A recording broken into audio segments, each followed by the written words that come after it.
in northeast England. An important council meeting is in progress. And one of the things that we were really hoping to do would be to see if Scarborough Borough Council would transfer the cemetery to us. It's chaired by 53-year-old Simon Parks, who's been the local Labour councillor there since last year.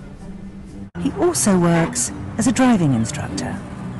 Follow the road round, bears round to the right. He'll wait for you, he's seen you. He'll wait for you as well, that's fine. And you go. But when he does have some time off, he likes to go to his attic, where he keeps a very special family. This is the alien being that I call Mum. He isn't my mother because I'm human, but in my mind it got me to be convinced that it was my mother. If you can imagine, this alien being has adopted me, and so I refer to it as Mum. So how often do you see your mum? Oh, I would say probably once a month, twice a month, depending. And what will happen is that we will hold hands, and I'll say I'm ready, and then the technology that I do not understand, then you are just taken. But having an alien mum isn't Simon's only close encounter. That is the being that I claim to have sexual relations with. So I don't have a name. All I refer to her as is the cat queen. So you have sex with her? Yes. How often? I don't remember all of it. Probably 4 times a year, something like that. So do you have any alien children? You're looking at one here. This is the name, Zaka. So that's your child? Well, yeah, it's crazy, isn't it?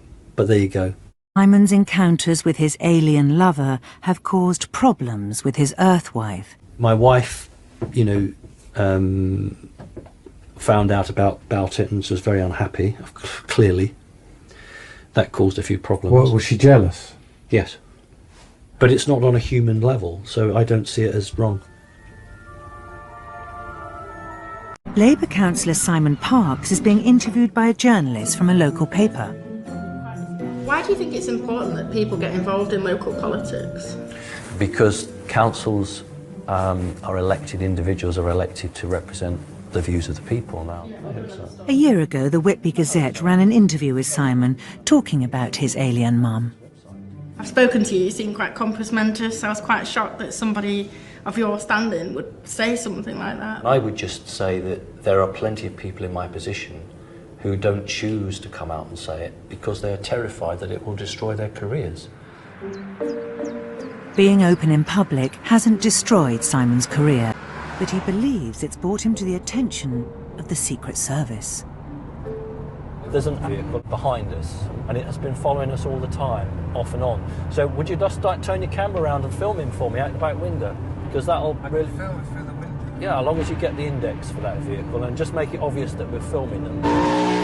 Oh, the red button there, kid. Don't ever touch the red button. No. Why would they be following you? Well, maybe they just have an interest.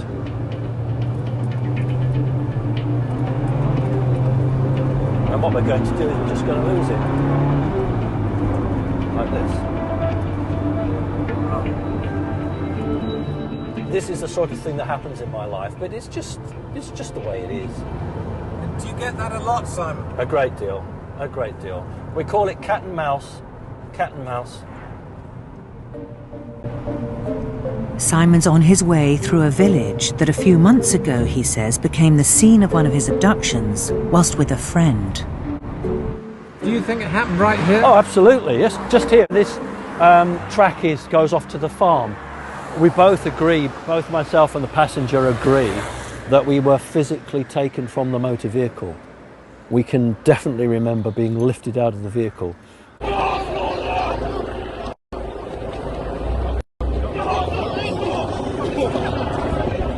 Now, I have no idea how they did that.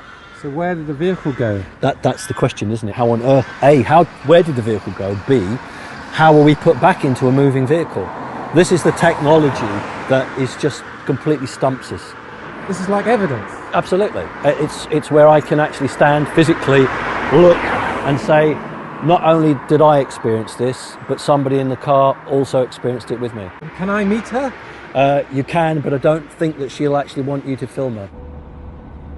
Despite having a witness to corroborate his abduction, there is still no scientific proof aliens are visiting Earth. Simon Parks is so convinced his stories are real, he came out as an abductee to the press. As a Labour Town councillor, he's constantly busy sorting out important local issues. They wanted to sell the shed. And at home, he's kept on his toes by his 9 cats. Stop fighting. Brother and sister, you see, we are always at each other's throats. It's very naughty and don't allow it. Cats are a matriarchal society. Are aliens matriarchal? Some of them are. Just some of them are. What about your aliens? Male. Male. Male dominated, very, very clearly. But he does find some time to go into town for some essential supplies. So that's a good one. I'm going to have that one. These are nice, big, thick colouring crayons, which are just ideal. I know they're for kids, but they're actually absolutely ideal. So we're going to have those as well. Are you talking about for your mum? What green does your mum have? That sort of colour. That's a really good colour. Simon spends hours drawing his experiences. He finds it helps him come to terms with them. Why do you call it mum? Because when I was a very small child, the very first recollection I have was being lifted out of my cot. The only thing I can remember after that is it saying to me, you will never be hurt, you will never be harmed. Does your alien mum protect you in any way? I think I'm fairly clear in my head that I'm monitored very closely. And if there is anything that seriously is about to happen or does happen, then I'm fairly, confirmed in my own mind that they will intervene. They have intervened in the past. Simon says when he was a small boy, he had a terrible accident that normally would have been fatal. According to what the doctor had said, and the doctor's the professional, the doctor was basically saying you should have been in hospital, your spine was snapped in half. I'd fallen down, 8 foot or so of concrete channeling, done myself quite a nasty mischief. How on earth did I get out of that channel unaided? I have no memory of that at all. Somebody helped me. I'm quite pleased that I've got a guardian angel looking over me. So without your alien mum, you'd be dead? Probably, yes. Simon is very close to what he calls his alien family, consisting of a mistress, children, and an alien mum.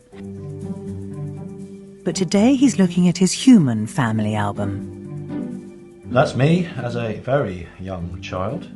He never knew his father, and he was brought up in Brighton by his mother, who was an alcoholic. But it must have been really hard for you growing up with an alcoholic. Yes, of course it was. It was very difficult. I'm sure she loved me in her own way, but when we would have meals, we would never eat together. In the 18 years that we'd been together, before she obviously died, I probably sat and ate food with her 3 times. If I was to ask you who was a better parent? One was providing emotional support and learning support. That would be the alien one. And the other one was providing me clothes, food, warmth. So there were 2 sides of a coin.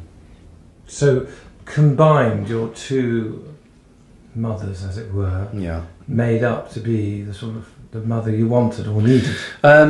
I certainly think that what was happening was that a role was being taken by one and a role was being taken by another. Can I throw a crazy theory on this? Yeah, you can.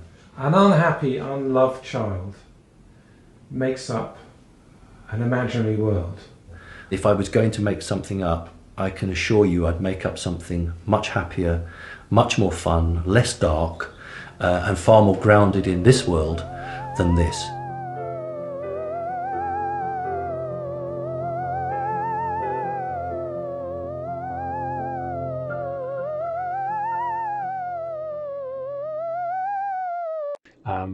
For many of you, it might be difficult to accept or understand, but those of you who have followed me and have watched me know that I actually do speak the truth. And if I said to you that I've spent 1.5 hours talking to the real Q, then that's exactly who I've been speaking to. And in fact, Becky was also on that call with me, and that was very, very supportive and helpful. And what's been agreed is that a couple of other people who I have been involved with on the radio shows or interviews will be invited to take part in a discussion, and we can talk about how we've got to this position and what might be coming up. I won't be responsible for bringing that together, but I will be one of the participants in that, and that will happen, I hope, within the next few days.